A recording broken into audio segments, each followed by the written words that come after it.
Hi, my name is Paul Seal from codeshare.co.uk and welcome to my new video series where I show you how to build a content managed website using Umbraco, and this is using the latest version 7.6.5. I've done a video series before on how to build a website. This new series is going to be using the latest technology with the latest things that I've learned, and I'll go over some other things as well that I didn't do in the last series. It's going to be using a different template, and it's going to be for a real website that I'm building for a friend of mine, and the website's called I Love Lashes, EYE, and she's got her own eyelashes business. So that's what spurred me on to do this. So in this series, episode 1 is going to be all about setting up the project.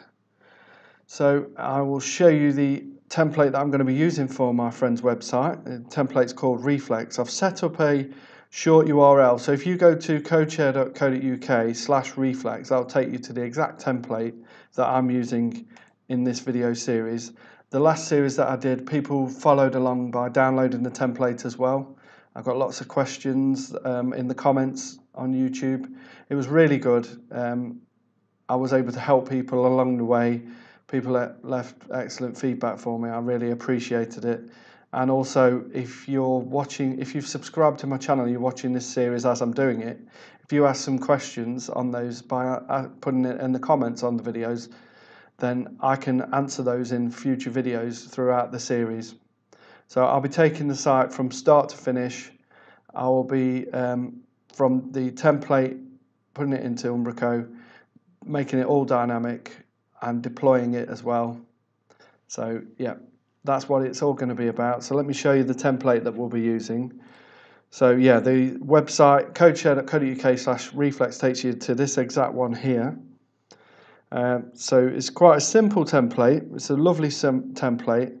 The website that this is on, Pixelarity, has got 96 templates that you can choose from.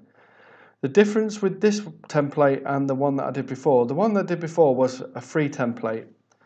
This one is sort of free. You pay $19 for 3 months access to all of those templates. So all 96 of them, and there are loads of them. And if you download them all, even if your membership expires, you can just use them all anyway without any license or any of that. So when I say without any license, what I mean is you can use them with your own copyright. You don't have to worry about it. It's all your usage on your sites. All they ask is that you have been a member at some point and you downloaded them whilst you were a member. So yeah, I've signed up to it. It's brilliant. I'm going to use a lot of the templates on there, and this is the first one, and who knows, if I do another one, I might do another series with other things that I've learned. So let's have a look at it. So we've got 3 different templates to look at. We've got the homepage template, which is this one here, and then we have the generic template, which is a generic content page. On all of them, we've got the contact form at the bottom, and then we've got another page in the menu. It's a lovely, nice menu there, and then at the bottom we've got the elements page, which just shows you how all of the different elements from this template are styled when you use them on the page. So that's what we're going to be implementing in this video series. So let's get on with this. I don't think this is a Bootstrap build either. This is just an HTML5 build that didn't necessarily use Bootstrap. It's on this as well, we can see that it's got preview of desktop, tablet portrait, and mobile. And it just works really well. It's a lovely template, and my friend picked this. She picked a great template, so I'm going to enjoy building this one for her.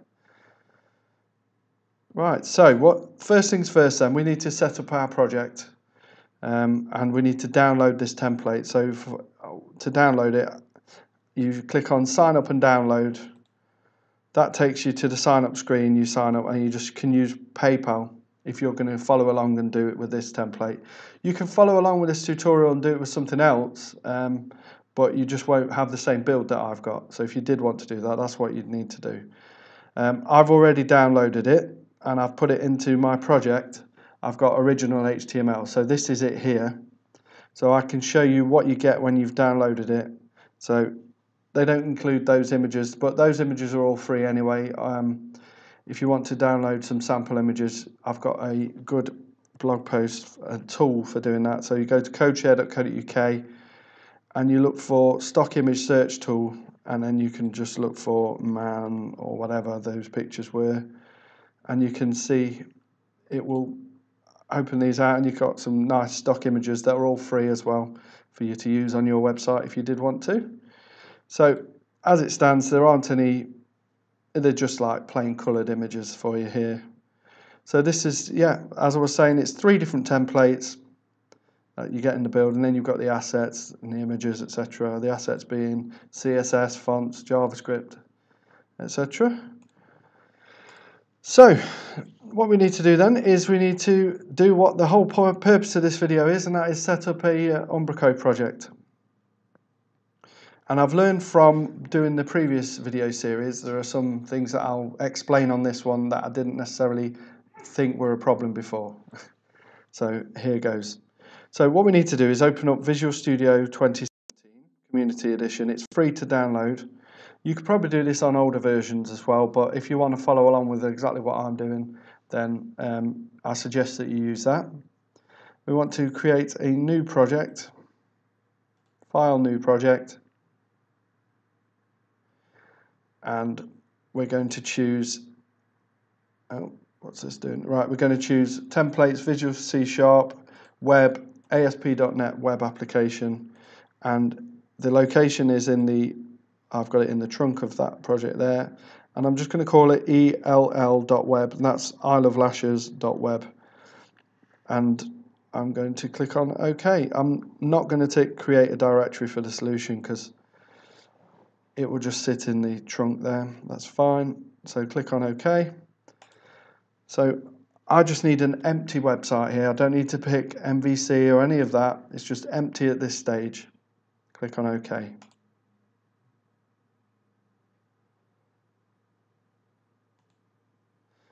So that's going to create an empty project for me, and what I need to do is install Umbraco when this is finished creating the project. Now, the version that I'm going to be using in this whole video series is version 7.6.5. So if we go to NuGet Umbraco and we have a look at this NuGet Gallery UmbracoCms, we want to just use this command line here in the Package Manager console. I'll show you where to do that, but so that it's consistent, this is one of the things I learned from before, so that you're following along with the exact same version that I'm using. If you copy this line here and then you paste that in on the Package Manager console. So we've got the solution. So Package Manager console is here. If you don't see that down there, you go to Tools, NuGet Package Manager console. That opens this up here, and you just paste that in there and just hit enter. And that will go off and get the NuGet package with all of its dependencies and files, everything like that. And that will load it in for us and get the project ready. When that's finished, we're going to click on this here, Google Chrome play button, run with Google Chrome. And we will click, that will start the web installer for us. So, and that's just another step to this process of installing Umbraco. You'll need to decide on what you're going to do about a database. So one of the things from the last time when I did this series is I showed you how to do it with the full SQL Server, and I think that was a bit of a barrier for people because not everyone's already got SQL Server installed on their machine, so they don't have SQL Express.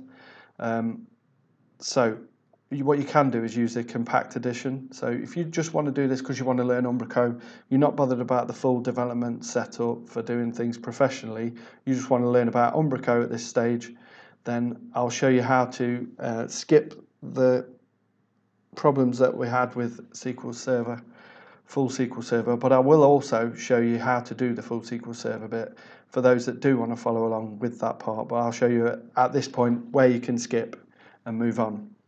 So we're just looking in the output here, it's still installing everything for us.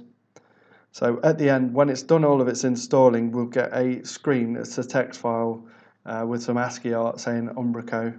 Here we go, don't forget to build. So I'll just do a build, and then I'm going to click on this run button here, and it's going to run it, and I'm going to choose run without debugging because I'm not going to debug the installer.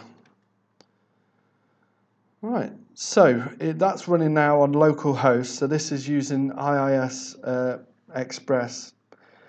In the previous tutorial I showed you how to set it up with local IIS, and I'll do that as well, but that won't be on this episode, that'll be on the next episode.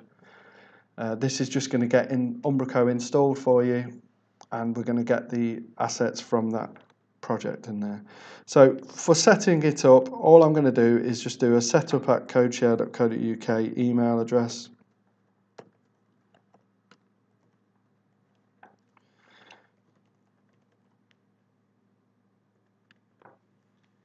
And I don't want to be kept up to date. Now, click on Customize.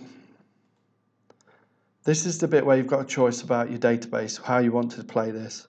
So if you don't care about having a proper version of SQL on your machine, just leave it as SQL Server Compact Edition, that's fine.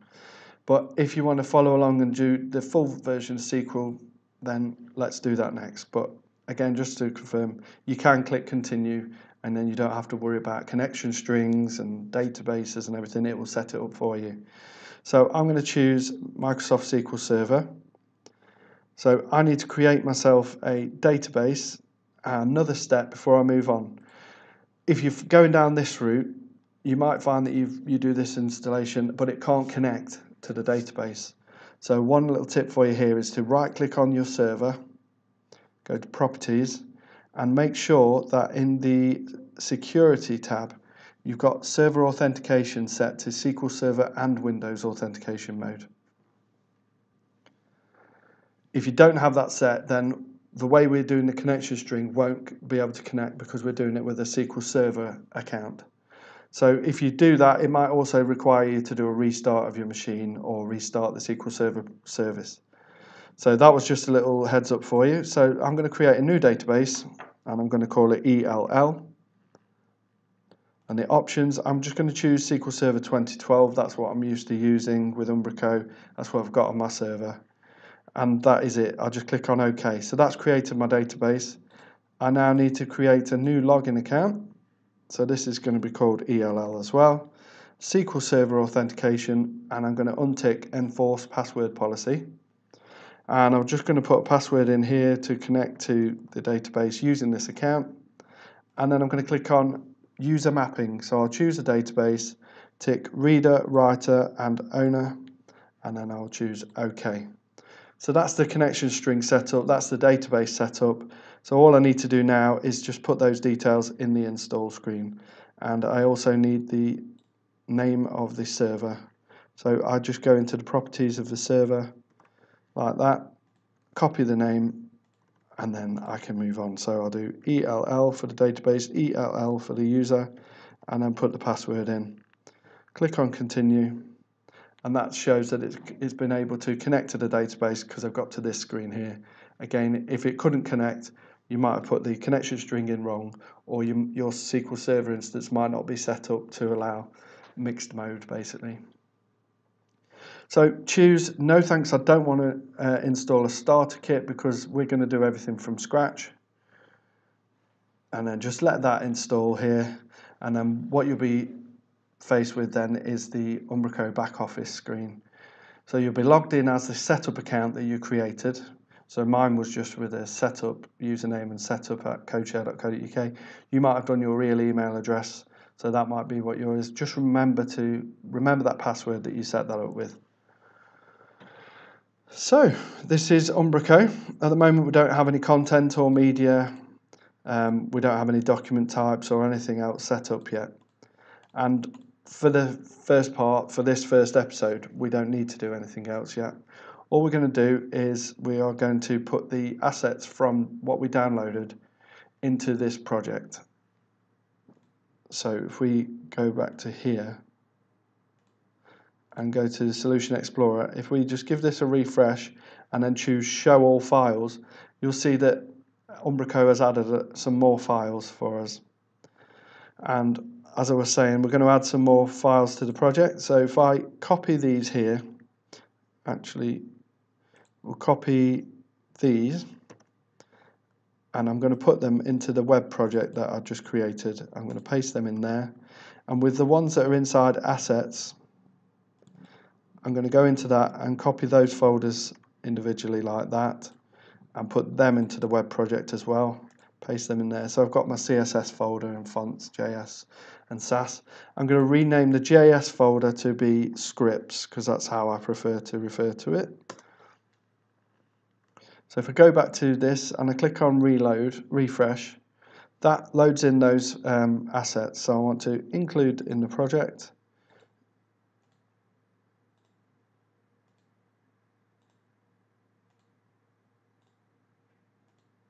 So I've included all of those folders, and that also in turn includes anything below that.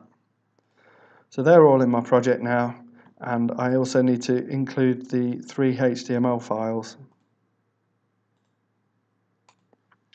So I've messed with it slightly with the structure of it because it's no longer in the assets folder and things like that. So we need to just edit the HTML to get this to work and view properly on our screen. I mean, if we were to look at this now, let's do that. So we go to index.html. It would break, the styles are broken, the scripts are broken because we haven't got the proper references to those anymore. So that's what we're going to fix now. So you see this where it starts assets / CSS. I'm going to replace assets / I'm going to do replace on that, and I'm just going to replace it with a question with a speech marks in the current document. Replace. And I'm also going to do the same with JS. I'm going to replace that with just speech marks and then / scripts like that. So that should fix any JavaScript ones. So I don't think this is pointing to any. Oh, it starts /JS. So I want to replace /JS with /scripts on this document as well. So that's fixed that as well. So that will be the correct references for those. So I'll do the same on the other 2 templates. So I want the /JS one. So speech mark /JS replaced with /scripts.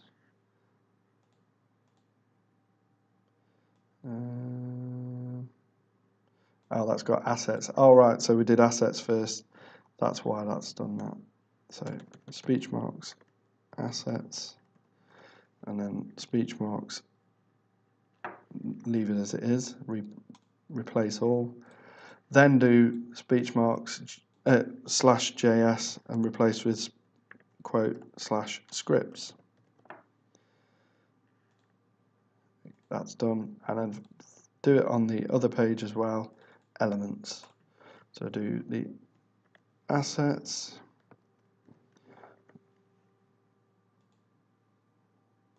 and then the same for the JS again.